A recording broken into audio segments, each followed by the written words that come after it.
Саламатсызбы? Алыс жуық өлкөлөрдөгү айрым жаңылыктарды сунуш этебиз. Кызматыңызда мен Али Токтакунов. Бүгүн азаттыкта. Орусияда дүйнөлүк футбол чемпионаты башталууда. Коопсуздук чаралары ашкере күчөтүлдү. Мелдешке катышкан өлкөлөрдөн да тартип сакчылары тартылды.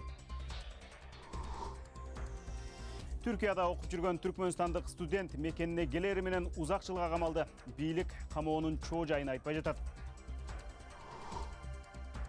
Испанияда салык жашырган деген кабарлардан кийин иштегенине жума айланып электе Маданият министри кызматтан кетти. Эми ушулардан кийинирээк. Бейшембиде Түндүк менен Түштүк Кореянын аскери жетекчилиги эки ортодогу бейтарап тилкеде жолугушту. Анда негизинен чек арадагы чыңалууну жөнгө салуу тууралуу сөз болгону кабарланды. Байкоочулар Пхеньян Түштүк Корея менен Кошмо Штаттардын биргелешкен аскери машыгууларын токтотууга чакырган болушу ыктымал деп жатышат. 2007 жылдан берки генералдардын деңгээлинде өткөрүлгөн биринчи сүйлөшүүнүн кенен маңызын Элиза Кененбаевадан билели. 5 кишиден турган Түштүк Кореянын делегациясын коргоо министрлигинин жогорку өкүлү генерал-майор Ким До Гён, ал эми Түндүк Кореянын ушундай эле 5 кишиден турган делегациясын генерал-лейтенант Ик Сан жетектеп барды. Чек аралаш аймактагы Панмунжон кыштагында өткөн сүйлөшүүдө буга чейин эки өлкөнүн лидерлери кол койгон макулдашууну аткаруу жолдору талкууланганын расмий Сеул билдирди. Май айында Түндүк Кореянын лидери Ким Чен Ын менен Түштүк Кореянын президенти Мун Чже Ин жолугушуп, тараптар ортосундагы чыңалууну кыскартуу жана согуш тутанып кетүү ыктымалдыгын акырындан жоюу тууралуу сүйлөшүшкөн. Байкоочулар бул жолку сүйлөшүүдө Пхеньян Сеул менен Кошмо Штаттардын биргелешкен аскери машыгууларын токтотууга дагы чакырган болушу мүмкүн деп эсептешет. АКШ президенти Дональд Трамп шейшембиде Түндүк Кореянын лидери Ким Чен Ын менен жолуккандан кийин өнөктөштөр өзөктүк куралдан арылуу боюнча сүйлөшүүлөр жүрүп жаткан маалда аскери машыгууларды токтото турса болоорун дагы билдирген. Түштүк Кореянын тышкы иштер министри Кан Гён Хва ар кандай жолдорду карап көрүү керектигин белгиледи. Түштүк Корея менен Кошмо Штаттардын биргелешкен аскери машыгуусу бул эки тараптын ортосундагы маселе. Мындан улам бул маселе аскери бийликтер тарабынан чечилиши зарыл. Жыл сайын өткөрүлчү Вашингтон менен Сеул ортосундагы аскери машыгуулар эки Кореянын ортосундагы пикир келишпестиктин улам тутанышына себеп болуп келет. Түндүк Корея бул машыгууларды ага кол салууга даярдык катары карайт. Кийинки биргелешкен машыгуулар август айына боголгонгон. Байкоочулар эгер Түндүк Корея өзөктүк куралдан арылуу боюнча кандайдыр бир конкреттүү кадамдарды баштагыча машыгуулар өткөрүлсө, Пхеньяндын кыжыры келиши мүмкүн деп эсептешет. АКШнын мамлекеттик катчысы Майк Помпео азырынча Корея жарым аралын өзөктүк куралдан арылтуу боюнча жакшы жыйынтыкка үмүттөнүп жатышканын билдирди. Ким Чен Ындын өзөктүк куралдан арылуу боюнча эл алдында жасаган билдирүүсү Түндүк Чыгыш Азияда жана жалпы эле дүйнө жүзүндө тынчтыкты жана бейкуттукту орнотуу багытында жасалган маанилүү кадам. Президент да бул оңой процесс болбосун айтты. Өнөктөштөрүбүз Жапония жана Түштүк Корея менен биргеликте жакшы жыйынтыкка жетүү үчүн чогуу аракет көрөбүз. Помпео Сеулда Түндүк Корея өзөктүк куралдан толук арылмайынча санкциялар жоюлбай турганын да кошумчалады. Дональд Трамп жана Ким Чен Ын Сингапурдагы саммитте Түндүк Кореянын Корея жарым аралын өзөктүк куралдан толук арылтуу багытында иш жүргүзүүгө милдеттенме алганын дагы бир жолу ырастаган билдирүүгө кол коюшкан эле. Бирок документте Пхеньяндын өзөктүк куралдан баш тартышынын деталдары жана убактысы көргөзүлгөн эмес. Элиза Кененбаева, Азаттык. Берүүбүздү улантабыз. Түркиядагы түркмөнстандык студенттердин биримдигин жетектеген Өмүрү Узак Омуркулуев мекенинде 20 жылга соттолду. Айрым маалыматтар боюнча ал азыр саясий туткундар үчүн салынган түрмөдө жатат. Омуркулуевди быйыл жазда түркмөн бийлиги өзү чакырып келген болчу, бирок кийин өлкөдөн чыгарбай койгон. Студент Түркияга кетүүнүн камында аэропортто бир жумадан ашык түнөгөн, кийин эле дайынсыз болуп кеткен. Кай жазык үчүн камакта жатат? Зайырбек Бактыбаев билгенге аракет кылды. Азаттыктын түркмөн кызматынын маалыматына караганда, студент Өмүрзак Омуркулуев Түркмөнстандагы Ободан Депе деген түрмөдө жатат. Жана айрым маалыматтар боюнча ал 20 жылга соттолгон. Ал кайсы бирине жана айып боюнча соттолгону тууралуу маалымат жок.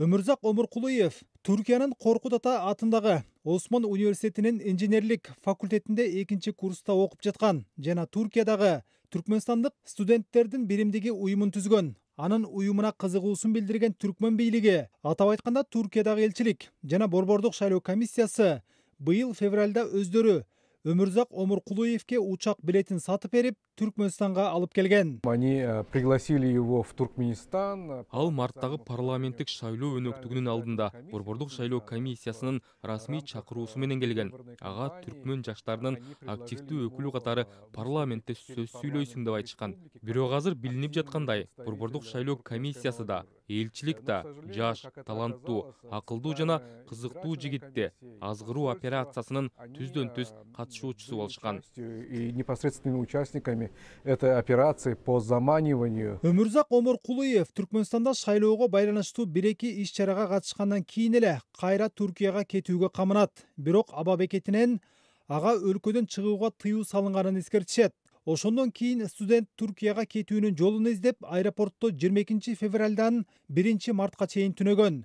Өзү кабылган абалды сүрөттөп, бир катар көз карандысыз медиа каражаттарына кайрылат, социалдык тармактарга маалыматтарды жайгаштырат.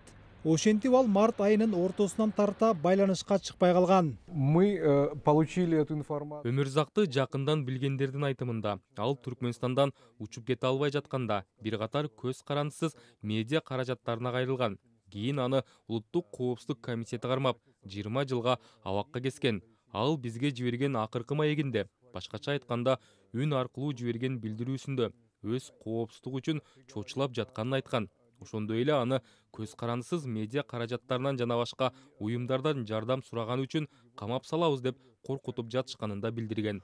5,5 миллион калктуу Түркмөнстанды 2006 жылдан бери Гурбангулу Бердимухамедов башкарып келет. Анын авторитардык ыкмаларын, өлкөдөгү адам укуктарынын абалын эл аралык укук коргоо уюмдары катуу сындап келе жатат.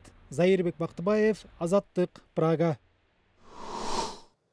Бүгүн Орусияда футбол боюнча дүйнө чемпионаты башталууда. Бир ай бою коопсуздукту жергиликтүү полиция гана эмес, биринчиликке катышкан өлкөлөрдөн келген тартип сакчылары дагы күзөтүп турган болушту.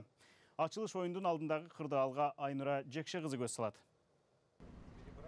Борбор шаарда өзгөчө Лужники стадионунун айланасында коопсуздук чаралары бир нече күн мурун эле күчөтүлгөн. Полиция оор техника көчөлөрдү, метро станцияларын катуу кайтарып жатат. Чемпионат өтчү бардык 11 калаада кол салуу, ишкыбоздордун бейбаштыгы, коомдук коопсуздукка коркунуч жаратышы мүмкүн болгон башка көрүнүштөрдүн алдын алуу үчүн миңдеген тартип коргоочу тартылган. 2016 жылы Европа чемпионаты учурунда Франциянын Марсель шаарында орусиялык фанаттар калайман мушташка катышканы дале эстен кетелек чакта Орусия бийлиги зордук зомбулукка жол берилбесин айтып келатат.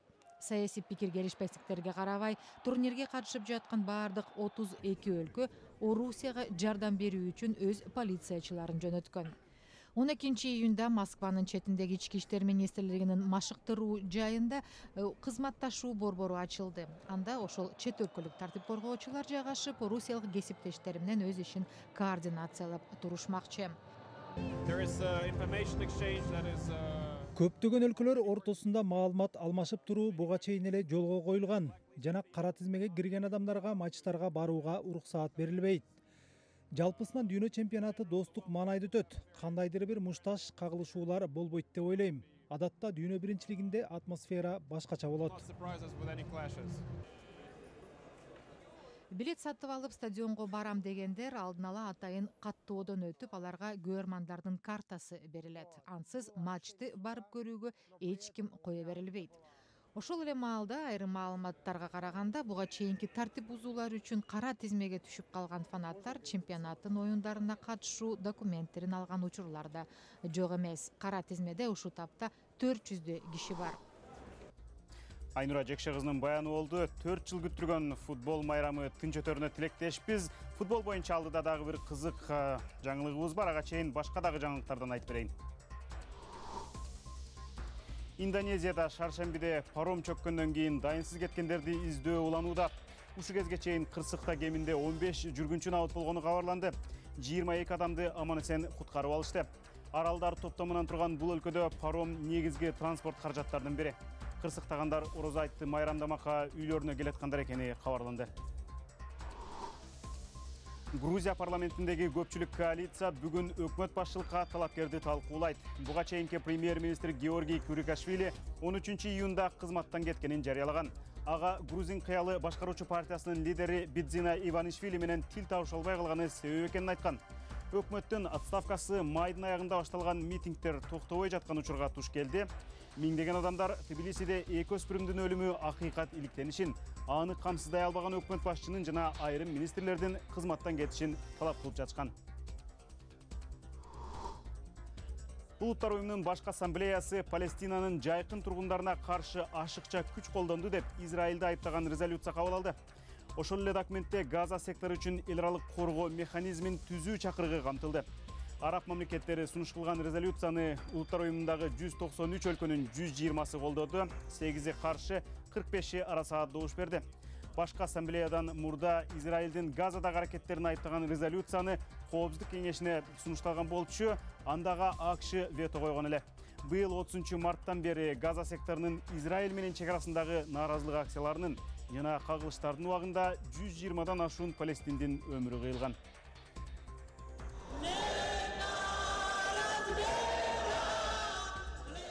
Македониянын президенти Георгий Иванов өкмөттүн чечимине каршы чыкты жана документ өзүнө келгенде вето коерун билдирди. Ошондой эле Борбор шаар Скопьеде 2000ден ашуун киши нааразылык митингине катышты.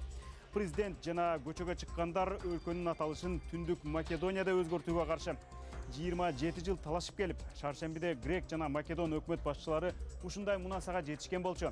Грециянын түндүгүндө Македония аттуу облус бар. Ошон үчүн Афины коңшу өлкөнүн аталышына каршы чыгып келет. Расмий түрдө өлкө азыр мурдагы Югославиянын курамындагы Македония Республикасы деп аталат. Испаниянын маданият жана спорт министри Максим Уэрта иштеп баштаганына жума айлана элек кызматынан кетти. Буга Уэрта 10 жыл мурда журналист кезинде салыктан качкан деген маалымат негиз болду. Саясатчы таптакыр күнөөсүз экенин, салык министрлигине тиешелүү айыппулду төлөгөнүн билдирүүдө. Ошол эле маалда маданиятка болгон сыйынан улам кызматын тапшырып жатканын белгиледи. Ал бийликке 7-июнда жаңыдан куралган өкмөт менен чогуу келген болчу. Максим Уэрта өлкөсүндө тележурналист жана жазуучу катарында таанымал.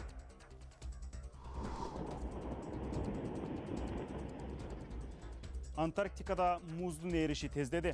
Окумуштуулардын эл аралык тобунун жаңы баяндамасында 26 жылдан бери түштүк уюлда дээрлик 3 триллион тонна муз жоголгон айтылат. Ушундан улам дүйнөдө океандын деңгээли 90 жылдардын башынан бери 1 сантиметрге жакын көтөрүлгөн. Бул Тынч океандагы аралдардан тарта АКШнын Флорида штатынын жээгине чейинки аймактарга коркунуч келтирери айтылат. Футбол сүйүүчүлөр эми атактуу футболчу Зинедин Зидандын сол буту түшүрүлгөн хрусталь статуэтканы сатып ала алышат. Раритеттин баасы 40 000 евро деп ычылды. Франциядагы Баккара зергерүүгө мындай статуэткадан туура 100 жасаптыр. Ар биринин өзүнчө номери да бар экен, каалагандар сатып алса болот. Ал эми сатыктан түшкөн акчанын бардыгы лейкодистрофияны изилдеген кайрымдуулук фондуна которулат. Лейкодистрофия мээнин бир бөлүгүн жабыркаткан, зат айлануунун бузулушун шарттаган тукум куучу оор илдеттердин топтому. Зидан биздин фондко 18 жылдан бери жардам берип келет. Бул илдет менен күрөштө көп жылга алга жылуубузга түрткү бергени талаштыс. Биздин иш тууралуу эл билиши керек. Лейкодистрофия абдан сейрек кездешет. Ошон үчүн ага каршы күрөшкөндөр өтө аз болгондуктан оорулар эки эсе жазаланууда. Зидандын бизге кол сунганына Кудайга шүгүр. Презентацияга ушул илдеттен жабыркаган балдар жана алардын ата-энелери катышты. Атактуу футболчу өзүн жылдыз сезбестен Дамамат фондко келип, балдар менен сүйлөшүп турат, жада калса түрдүү экскурсияларды уюштурат деп алар макташты. Айтмакчы, эмне үчүн буту гана болгондо да сол буту деген суроолор да жаралыптыр. Ага зергерлер 2002 жылы Чемпиондор лигасынын финалындагы жеңүүчү керемет голду Зидан сол буту менен тээп киргизген үчүн деп жооп беришет. Бирок акыркы убакта анын машыктыруучулугу көбүрөөк даршан болуп атканы талашсыз. Атактуу француз футболчусу Зидан Мадридтик Реалды кыска убакытта Чемпиондор лигасынын пьедесталына 3 ирет алып чыгып тарыхта калды. Ушул жана башка жаңылыктар албетте биздин сайтыбызга да коюлуп турат. darigazattik.org. Ошондой эле бардык видеолорду социалдык тармактардан, YouTube, Facebook'тагы баракчаларыбыздан көрсөңүз болот. Кыргыз азаттык үн алгысы же Азаттык медиа деген аталышта издесеңиз таба аласыз. Саламатта калыңыз.